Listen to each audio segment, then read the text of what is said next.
Market কিন্তু এখন heavy গরম। হাওয়া বেশ গরম, কারণ আমাদের সৃজিত দা একটা বিরাট ধামাকা করে দিয়েছে। উইঙ্কেল টুইঙ্কেলের টিজার ড্রপ করেছে আর কি, দুদিন আগেই এই টিজারটা ড্রপ করেছিল বা রিলিজ করেছে, আমি দেখেছিলাম, বাট রিভিউটা আজকে করছি। আহ, সত্যি মানে এটা একটা সাহসী কাজও বলতে পারো, মানে এমন একটা গল্প, এমন একটা পলিটিক্যাল ড্রামা। আর সত্যি বলতে বহুদিন পরে এরকম একটা গল্প নিয়ে কাজ হচ্ছে, এবং পুরোটাই কি বলবো, রিয়েল ইনসিডেন্টের উপরে। সেটা নিয়ে আমরা পরে কথা বলছি। তার আগে আরো একটা কথা বলে দিই, তোমরা হয়তো অনেকেই জানো যে এটা ব্রাত্য বসুর কি বলবো পরিচালনার একটা নাটক, যেটা থিয়েটার আর কি, যেখানে আমরা মূল চরিত্রে পেয়েছিলাম আমাদের রজতাভ দত্ত এবং দেবশঙ্কর হালদারকে, ঠিক আছে। এবং লিখেছেন এবং গল্পটাকে পরিচালনা করেছেন ব্রাত্য বসু, তার তৈরি। এবং সেটা একটা অন্যরকম কাজ আর কি বলতে পারো। যারা নাটকটা দেখেছেন তারা হয়তো জানেন, এবং কিছু কিছু ক্লিপ ইউটিউবে অ্যাভেলেবেল আছে, চাইলে অবশ্যই দেখতে পারো। সেখানে দেবশঙ্কর হালদার, রজতাভ দত্তের কাজ ভাই, মানে শুধুমাত্র পরিচালনায় নয় বা লেখায় নয়, সেটা ব্রাত্য বসু সত্যি ভালো কাজ করেছেন। তার পাশাপাশি যেরকম পারফরমেন্স দেবশঙ্কর হালদার এবং আমাদের রজতাভ দত্তের ছিল না ভাই, একটা অন্য লেভেলের, মানে পাওয়ারফুল এনার্জি বললেও হয়তো সেটা কম পড়বে, এত সুন্দর একটা পারফরমেন্স তারা দিয়েছিলেন নাটকটার মধ্যে। তো এবার হচ্ছে বিষয় যে সেই নাটকটা এখন বড় পর্দায় আমরা পেতে চলেছি, এবং সৃজিতদার হাত ধরে। তো এটা একটা চ্যালেঞ্জ বলতে পারো সৃজিতদার জন্য, কারণ এত সুন্দর নাটকটাকে সেটা সিনেমার আকারে সে কিভাবে ফোটাতে পারেন। এবং সব থেকে বড় কথা, গল্প তো খুবই মানে একটা কি বলবো দমদার গল্প বলতে পারো, বা একটা স্ট্রং স্টোরি বলতে পারো। তো সেইটাকে নিয়ে কাজ করতে গেলে সব থেকে বড় যেটা প্রয়োজন সেটা হচ্ছে পারফরমেন্স। একদমই মানে পারফরমেন্সের উপর ডিপেন্ড করছে বিষয়টা।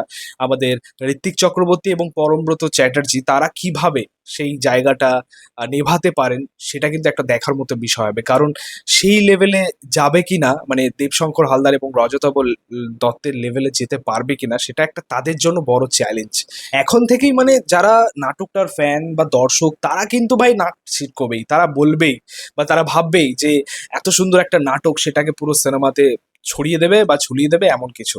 কিন্তু অ্যাকচুয়ালি সৃজিতদা ভালো পরিচালক, আমরা সকলেই জানি। তো একটা ভরসা থাকে, তার উপরে একটা ভরসা রয়েছে যে সে একটা ভালো কিছু করবে।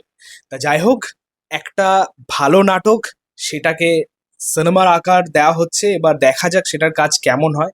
এইবার আমরা কথা বলি টিজারটা নিয়ে। ভাই, টিজারটা কিন্তু একটা চমৎকার টিজার হয়েছে, বা ছিটকে দেওয়ার মতো একটা টিজার হয়েছে, মানে এটা আনএক্সপেক্টেড ছিল বিষয়টা। এত সুন্দর একটা পারফরমেন্স পাবো এবং প্রথম প্রথম ঝলকেই এটা আশা করিনি। মানে ঋত্বিক চক্রবর্তী খুব ভালো অভিনেতা, পরমব্রত চট্টোপাধ্যায়ও খুব ভালো অভিনেতা, এবং এত সুন্দর একটা চমৎকার পারফরমেন্স পাবো আমরা এই ছবির মাধ্যমে বা প্রথম ঝলকে, সেটা আমরা একদমই আশা করিনি। ঋত্বিক চক্রবর্তী জাস্ট ফাটিয়ে দিয়েছেন, মানে যে ফ্রেমটা আমরা পেলাম সেই ফ্রেমে কিন্তু ঋত্বিক চক্রবর্তী জাস্ট আউটস্ট্যান্ডিং। পরমব্রত চট্টোপাধ্যায়ও খুব ভালো কাজ করেছেন, কিন্তু তার কাজটা দেখার মতো ছিল। একদম শেষের যখন মুহূর্তটা, মানে ওই একটা রাগী মেজাজে, আর তার মধ্যে একটা ইমোশন রয়েছে, এবং পাশাপাশি চোখ থেকে জল বেরিয়ে আসছে, সেই এক্সপ্রেশন, কমিউনিস্ট হারিয়ে যেতে পারে না, এরকম একটা ডায়লগ, মানে অসাধারণ। মানে দুজনে যে কথোপকথন এবং যে মনোলগটা পেলাম, অসাধারণ লাগলো, ঠিক আছে। এখান থেকে বলা যায় যে ভাই, পারফরমেন্সের মধ্যে হয়তো কোনো রকম খামতি থাকবে না, ঠিক আছে, মানে এটা বলাই যায়। এবং সৃজিতদার কাজ হয়তো সেই আউটপুটটা সে বার করেই ছাড়বে, ঠিক আছে, এটা আমি মনে করি। কারণ দেবদাকে দিয়ে তিনি যেভাবে কাজ করিয়েছিলেন, লাস্ট যে প্রজেক্টটা ছিল, প্রজেক্টটার নাম মনে পড়ছে না, যেটা একটা হস্টেজ থ্রিলার ছিল আর কি, সেখানে কিন্তু ভাই উম, মানে অভিনেতা দেবকে পেয়েছিলাম, তো সেভাবেই মানে সে অভিনেতাদের অভিনয়টা বার করে আনতে পারেন।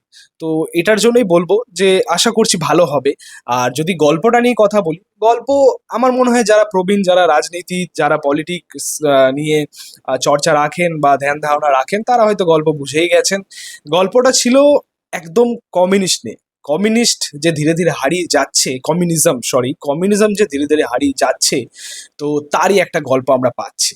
তার একটা গল্প পাচ্ছি যেখানে সব্যসাচী সেনের ক্যারেক্টারটা প্লে করছেন আমাদের ঋত্বিক চক্রবর্তী। তিনি বিশ্বাস করতে পারছেন না, তিনি বিলিভ করতে পারছেন না যে কমিউনিস্ট হারিয়ে যাচ্ছে। তিনি একদম তার যে নিজস্ব একটা সময়কাল সেটাকে ধরে বসে রয়েছেন, যে একটা আধুনিক যুগ, একটা নতুন সময়, সেটাকে তার মেনে নিতে অসুবিধা হচ্ছে, মেনে নিতে তিনি পারছেন না। এই সমস্ত নিয়ে ছবির গল্প। তার সেই কথোপকথনই আমরা দেখলাম। ছবির মেন কনসেপ্টটাকেই আর কি টিজারে দেখানো হয়েছে। এছাড়া অনেক কিছুই রয়েছে এই ছবির মধ্যে, মানে সেই সিপিএম এর উত্থান থেকে শুরু করে তার পতন, তৃণমূলের উত্থান থেকে শুরু করে তার পতন, মানে সমস্ত কিছুই ছবির মধ্যে রয়েছে আর কি। সেই জ্যোতি বসু থেকে শুরু করে আমাদের বুদ্ধদেব ভট্টাচার্য থেকে শুরু করে মমতা ব্যানার্জি, সকলেরই একটা উত্থান পতন আমরা দেখতে পাবো ছবির মধ্যে, ছবির গল্পের মধ্যে। খুব ইন্টারেস্টিং একটা বিষয়, খুবই সেন্সিটিভ একটা টপিক। এবার দেখা যাক ছবিটা কেমন ওয়ার্ক করে, ছবিটা কেমন চলে। তো এই ছিল বলার টিজারটা নিয়ে। তোমাদের কেমন লাগলো উইঙ্কেল টুইঙ্কেলের টিজারটা সেটা অবশ্যই কমেন্টে জানিও। ভিডিওটা ভালো লাগলে অবশ্যই লাইক কমেন্ট শেয়ার করে দিও ভাই, চ্যানেলটাকে সাবস্ক্রাইব করে দিও, পাশে থাকা বেল আইকনটা প্রেস করে দিও পরবর্তী ভিডিও আপলোড করছি। Thank you.